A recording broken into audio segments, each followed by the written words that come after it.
what's up, everybody? Welcome back to Han Talks First. I am Han, the host of this podcast. I am me, and you are you. And today we're talking about Chapter 3 of the Book of Boba Fett, which aired last night.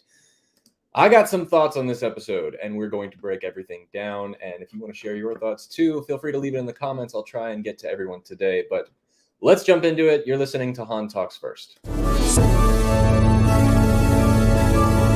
who talks first? You talk first? I talk first. So, first of all, what is there to say about this episode? Well, it gave me heavy vibes of a lot of old content from, let's say, the late 90s, early 2000s. More specifically, Disney television from the late 90s, early 2000s. And I'll explain a little bit better on why I think that later on. But, I thought of things like Spy Kids, for example, which, by the way, this is a heavy spoiler review when there's really nothing to spoil. But we're going to be talking about everything that happens. So if you haven't watched it, see ya. Come back later.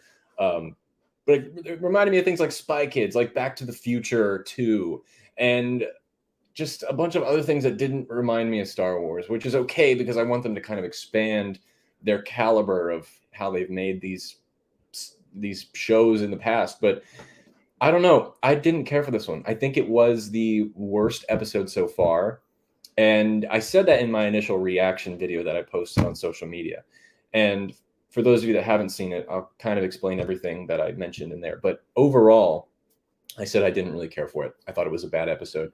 I thought you could tell, it almost looked like this was a low budget test footage style of episode. It didn't feel fine-tuned.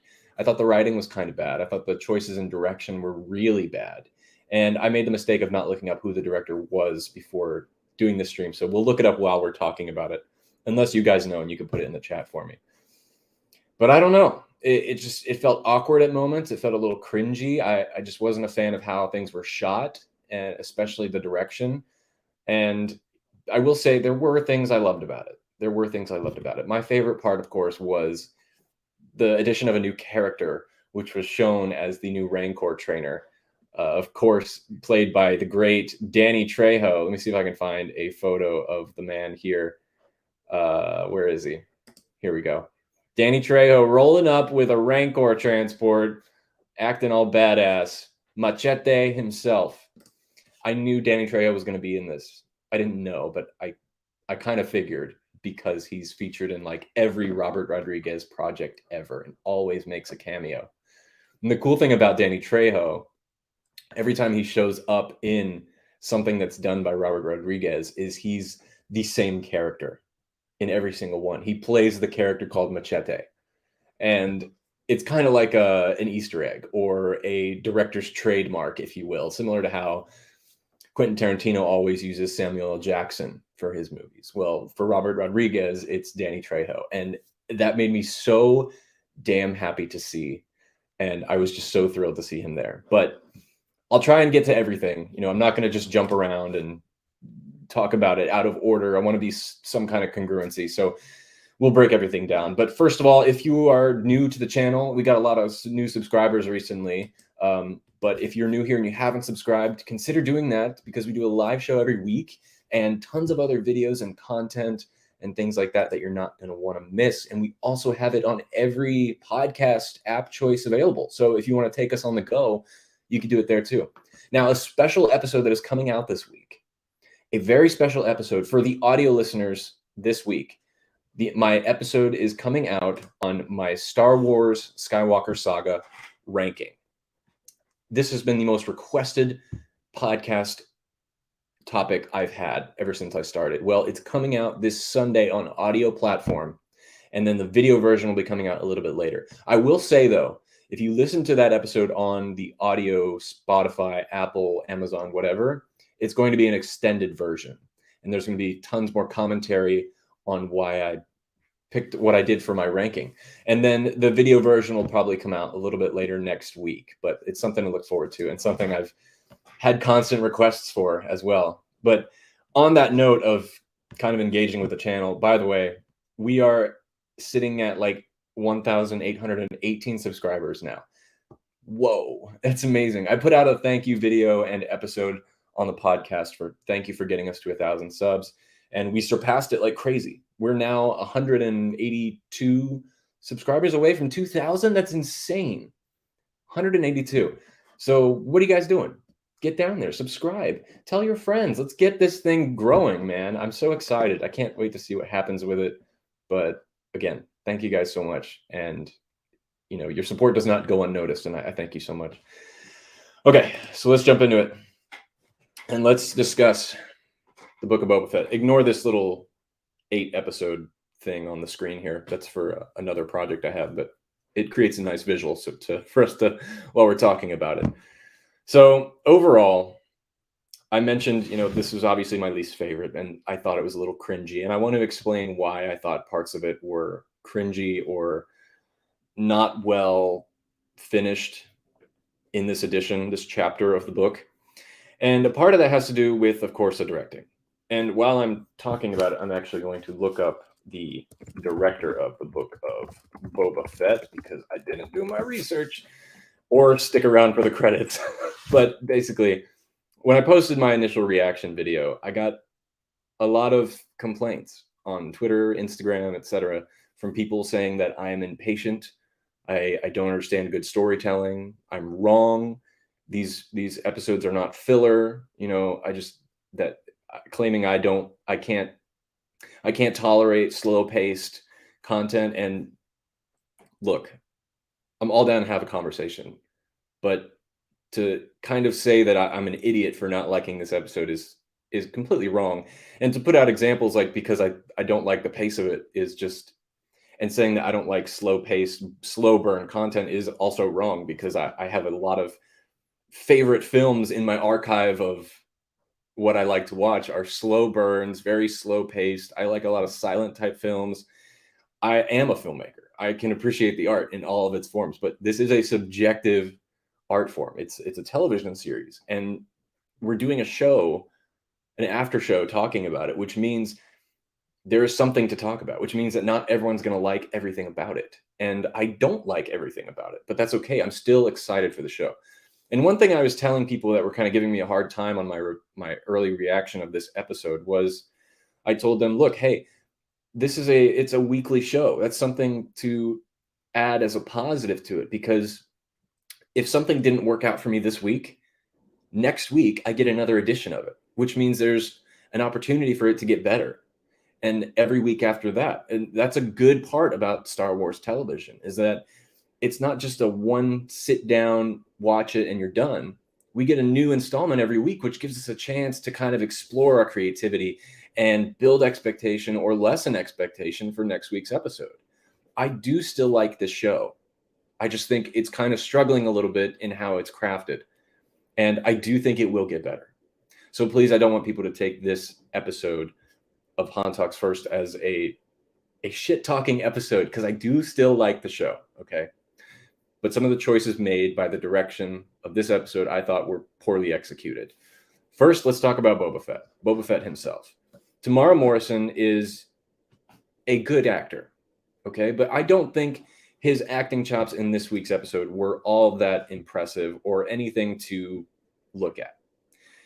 Mostly because of the direction. If you look at situations like when he was talking with the bike gang, okay, who, let's be honest, was essentially Power Rangers 2.0. It literally was. And it also reminded me of things like, sorry, my Google got activated. I don't know how. All I said was Power Rangers. I guess Google really likes Power Rangers. I don't know. I don't know if Google likes Power Rangers or not. But anyway, they're little Vespas, they're little speeder bikes. That just took me out of it. I don't know why. It was too bright and shiny, and it kind of also didn't make narrative sense for the characters that were riding them, because these are supposed to be poor people, right? That couldn't afford to buy water. Yet they have these really nice bikes that look like they're from Coruscant, not from Tatooine. Yet they can't afford water, so they steal it. Now, we don't know. We obviously don't know their story, and I think that's another issue with their introduction into this episode was we don't really know anything about them. But leading back into Tamara Morrison and Boba Fett's character choices here, he decides to give them a job.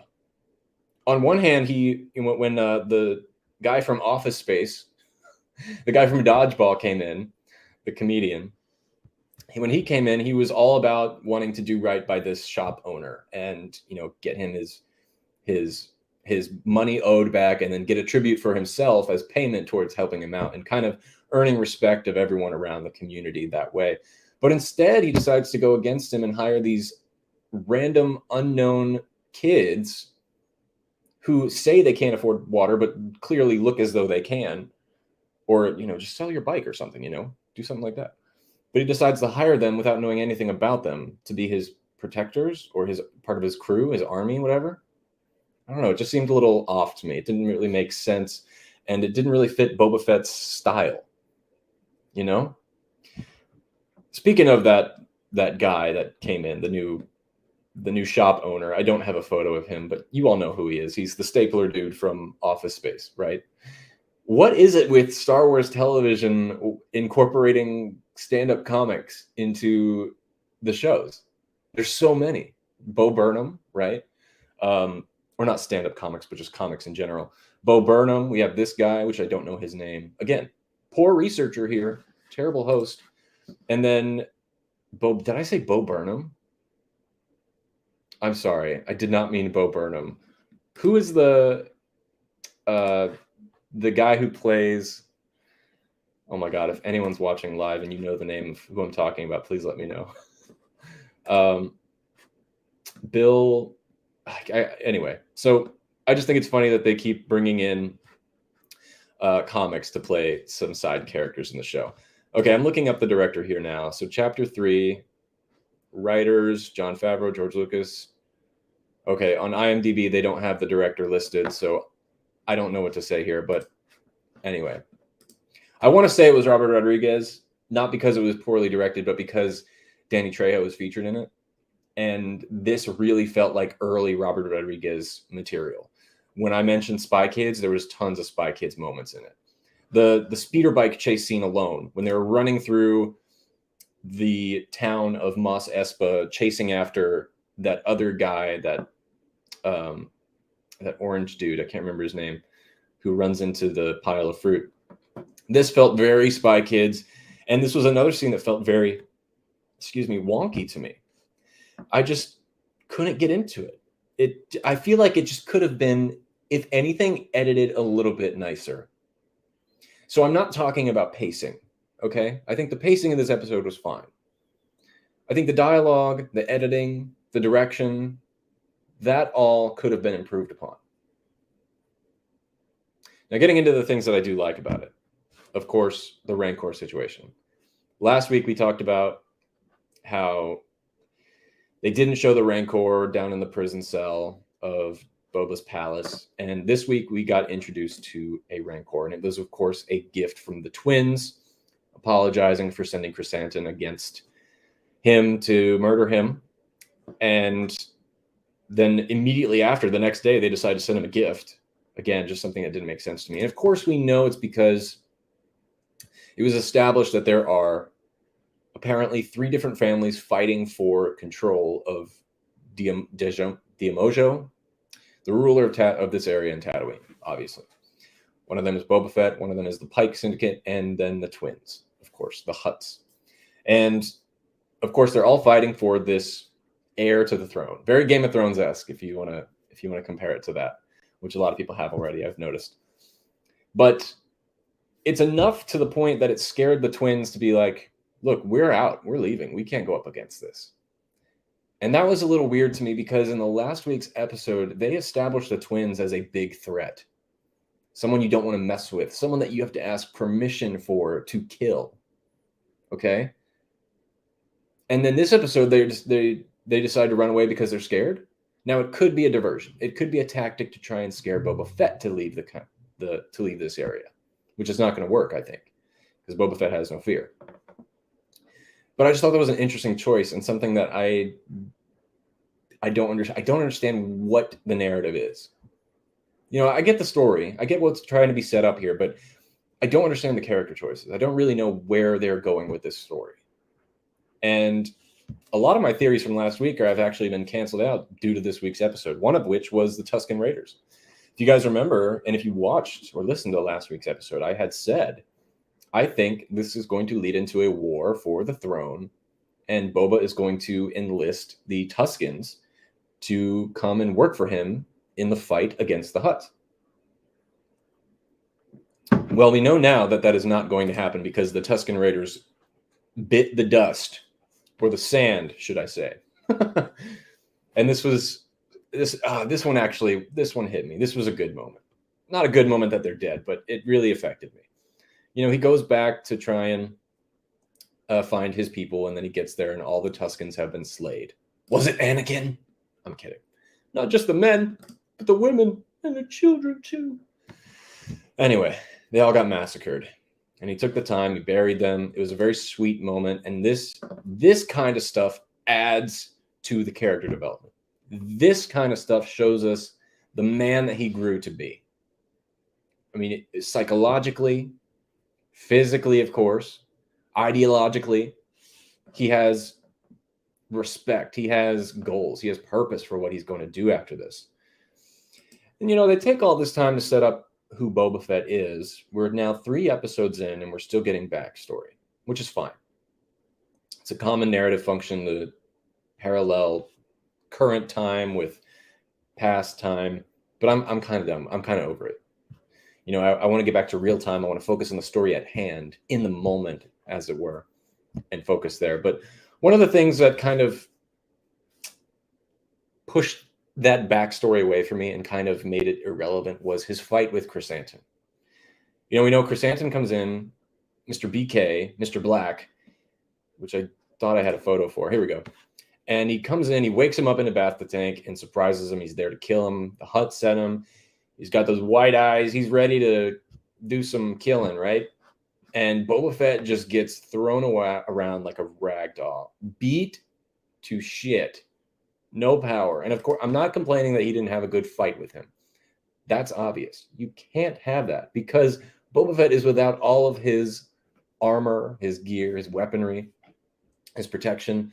So I'm fine with that. But the actual shot choices, the choreography, and the direction was awkward. He picks him up out of the tank and he holds him. He's obviously supposed to be crushing him because he's really strong, powerful. But it just feels like it goes on for a little long and they're just embracing in this weird hug.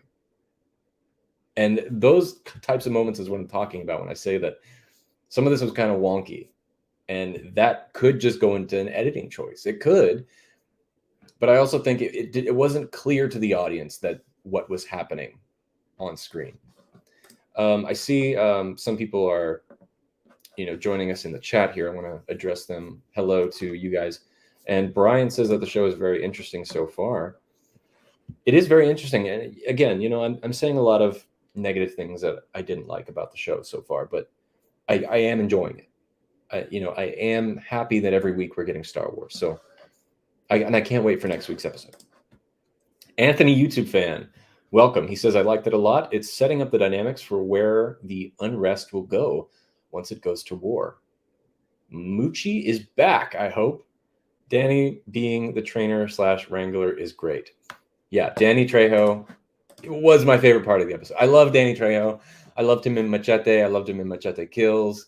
And, of course, Spy Kids as Uncle...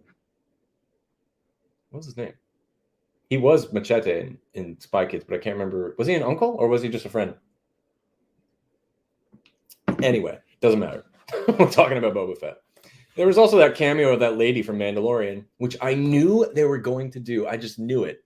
I knew they were going to fricking do that because they like to do background cameos and things like that, which is fine. There's nothing wrong with that. But I was just like, really? The whole point of that shot was just to show that lady. Whatever. It's not a big deal. It is not a big deal. Boba Fett bonding with Rancor. I love this. It gave us a little bit more context as to why the previous Rancor we've seen in Star Wars, the one that was in Jabba's palace before, was why that one Rancor trainer was so attached to him. Because apparently whoever they lay eyes on first as a calf is who they imprint on. And I really like this. And I think we're going to see it go further, maybe even play into this whatever war is about to come to fruition at the end of this series. Boba Fett will ride a Rancor. I think that's been set up, and I think that's going to be really cool. I can't wait. I'm really excited about this. I love when they bring in animals in Star Wars, even if they're creatures like the Rancor, and just showing us more of how they live in the world.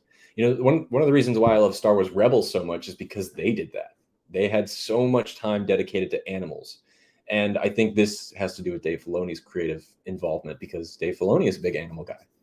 Of course, he's infamously known for his passion and love of wolves, which is why they were featured at the season 4 of Star Wars Rebels. But anyway, I love having that dynamic with Boba and the Rancor. And who knows, maybe we'll see him ride it. One of the cool Easter eggs that was dropped was when he mentioned he's ridden things bigger before. I think that was a callback to the holiday special when he rode the Mythosaur in that animated version, the first appearance of Boba Fett, which was really great. And I don't know. There were parts I liked about this. Now, I'm actually going to start wrapping up today's episode because I have a busy day today. I have a lot to do. But overall, look, I'm looking forward to next week. I really am. I still like the show. I like Boba Fett. Another thing we forgot to mention, which I talked about a little bit last week, why is Fennec Shand in this show? Why? Why is she there? She serves no purpose. She really does. When she talks, she barely speaks. She is just there as a right-hand man. And really, there's nothing wrong with that. But it's just a matter of my disappointment as to, because she was such an important character in The Mandalorian and in The Bad Batch, and I'm just really saddened that she is not included more in this series. I really don't feel like she has anything to do at this moment, which is kind of sad. She's great, you know, Ming-Na Wen is amazing, but I would love to see more.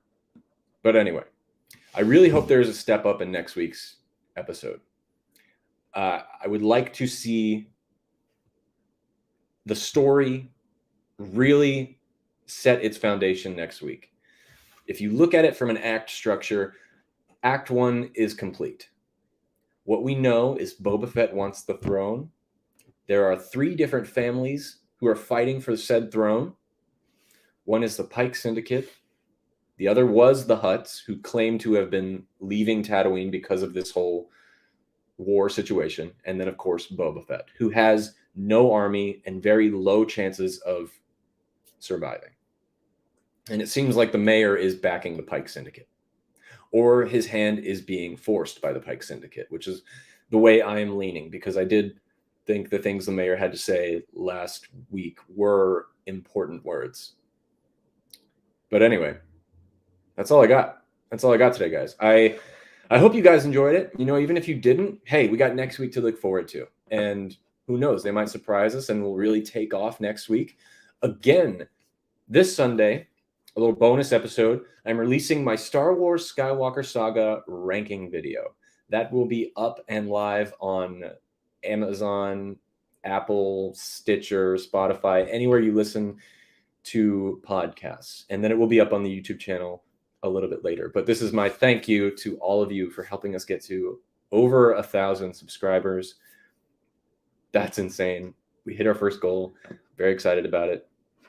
And thank you to all the new listeners who are joining us today. And hopefully you will come back and join us next week for the Book of Boba Fett Chapter 3 spoiler review. And guys, with that all said and done, I'm going to wish you a farewell. Have a good rest of your week. You know, feel free to reach out to me on social media at Han Talks First. And now, my friends, somehow, some way, somewhere this week, may the Force be with you. So who talks first? You talk first? I talk first.